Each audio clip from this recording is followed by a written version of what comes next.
भोजन करा रही है। एक माँ अपने बच्चे को दूध पिला रही है, भोजन करा रही है, उसका ध्यान कहीं और भी है।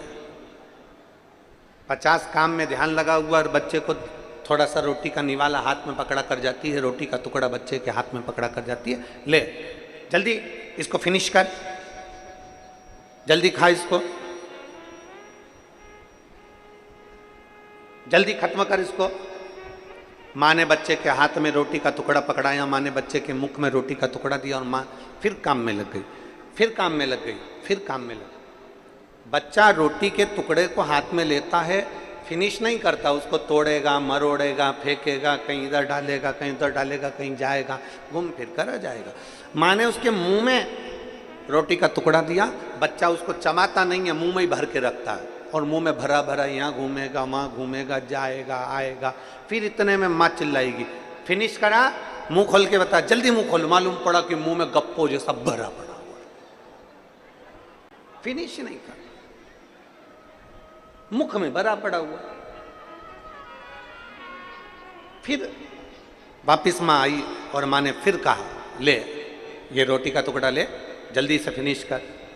अब माँ का ध्यान मोबाइल में है, माँ का ध्यान रसोई घर में है, माँ का ध्यान सिलाई में है, माँ का ध्यान दूसरी जगह लगा हुआ है, माँ का ध्यान झाड़ू पोछा में लगा हुआ है, माँ का ध्यान 50 जगह पर लगा हुआ है और उसका ध्यान बच्चे को रोटी जरूर पकड़ाई है, बच्चे को रोटी का टुकड़ा जरूर दिया है, पर बच्चा फिनिश नहीं कर रहा, पेट भर नहीं रहा। हाँ, अगर माँ जितना रसोई घर में ध्यान दे रही है, माँ जितना सिलाई में ध्यान दे रही है, माँ जितना मोबाइल में ध्यान दे रही है, माँ जितना इंस्टाग्राम पर ध्यान दे रही है, माँ उतने ही दिल से बेटे के पास में बैठती और 2 रोटी का टुकड़ा अगर दिल से खिलाती तो बच्चा उसी समय पर फिनिश भी करता और खा भी लेता।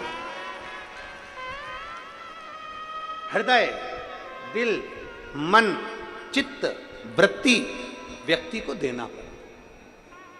आप में से कई लोग ऐसे बैठे होंगे जो रोज शंकर जी को 1 लोटा जल चढ़ाते होंगे, रोज शंकर जी के मंदिर जाते होंगे, रोज शंकर जी के मंदिर जाकर श्री शिवाय, जम के बोलो जरा, श्री शिवाय नमस्तुभ्यम। बोल बम का नारा है, इतना धीमा बोलोगे तो कल्याण तुम्हारा है। जरा जम के बोलो, बोल बम का नारा है, सारी समस्या का हल। अब 1 क्षण के लिए, 1 मिनट के लिए आप जरा विचार करिए, रोज मंदिर जा रहे हो, रोज शंकर जी को जल चढ़ा रहे हो, रोज प्रतिदिन शिवालय जा रहे हो, रोज शंकर के मंदिर में जाकर ओम नमः शिवाय, ओम नमः शिवाय, ओम नमः शिवाय, हर हर महादेव, श्री शिवाय नमस्तुभ्यम, श्री शिवाय नमस्तुभ्यम लगे हुए, लगे।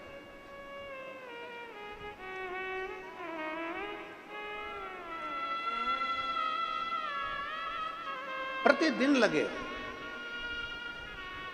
अब जरा विचार करना, तुम्हारी एक पड़ोसन शंकर जी का पशुपति व्रत करी, शंकर जी के मंदिर गई, शंकर जी को जल चढ़ाया और बाबा ने उसकी तुरंत सुनी और बाबा ने उसका भंडार भर दिया।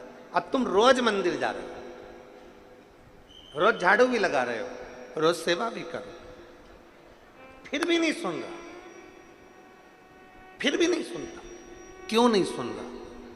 उसका केवल एक कारण है, बच्चे को रोटी का टुकड़ा तो दे दिया पर समय, दिल, मन से उसको नहीं खिलाया।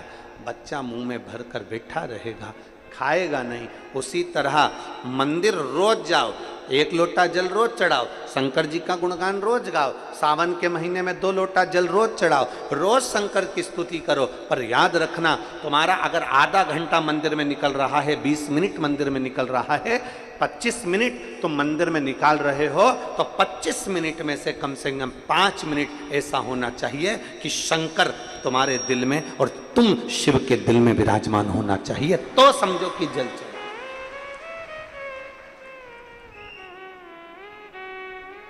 तो जानो कि शंकर की स्तुति हुई।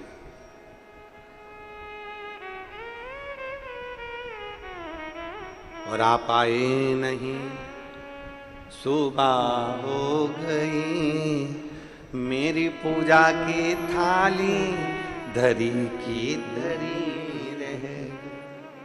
क्यों नहीं आए? किससे लिए नहीं आए? पता नहीं।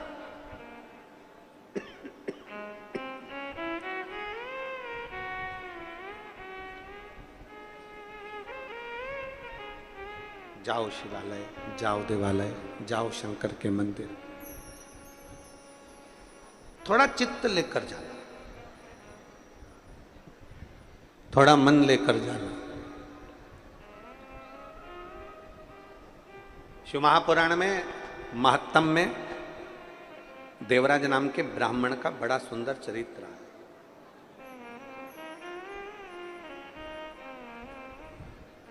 कभी मंदिर नहीं गया था, कभी शंकर की देहली नहीं चढ़ा था,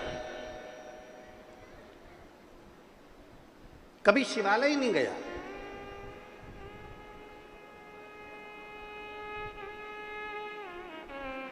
और ये बहुत समझने वाला विषय है महाराज जी।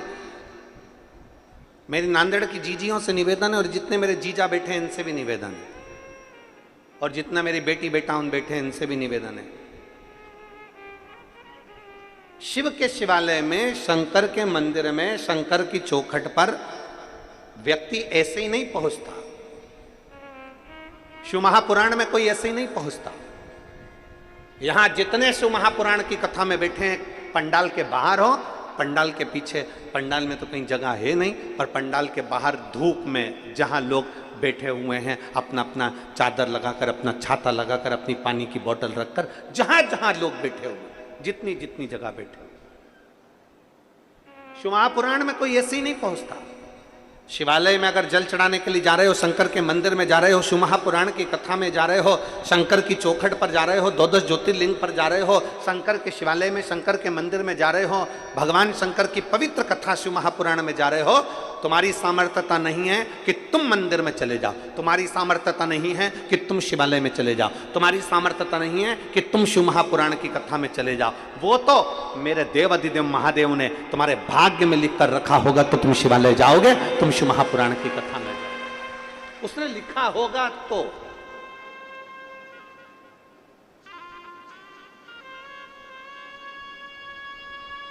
वरना कई कई लोग ऐसे भी हैं नांदेड़ में जो तैयारी करके बैठे होंगे, मैं जाऊंगी कथा में, हमारे नांदेड़ में कथा हो रही है, मैं जाऊंगी कथा में, मैं जाऊंगी कथा में।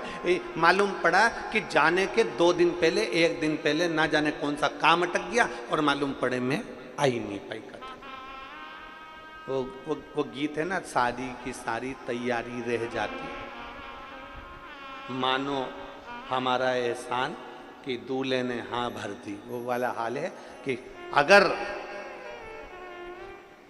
कथा चालू होने वाले दिन तुम पंडाल में पहुंच जाओ, पहुंचने के बाद बड़े प्रसन्न चित्त में एक स्माइल भोलेनाथ को जरूर देना कि तुझे धन्यवाद कि तू मुझे बुला ही लिया, ये तेरी कृपा। कभी कभी जरूरी नहीं है कि तुम सेल्फी किसी के साथ लो, सेल्फी का मतलब है अपन और महादेव, बस वो होना चाहिए। दुनिया के लोगों को लग रहा है कि ये अकेली की फोटो है, अकेली की, पर नहीं। कथा के पंडाल में, भगवान शंकर की कथा में, शिवालय में व्यक्ति कभी अकेला नहीं होता, भगवान शंकर उसके साथ कदम से कदम मिलाकर चलते, अकेले का फोटो नहीं। एक प्रसन्न चित्ता तुम्हारे भीतर होना चाहिए कि मैं शंकर के साथ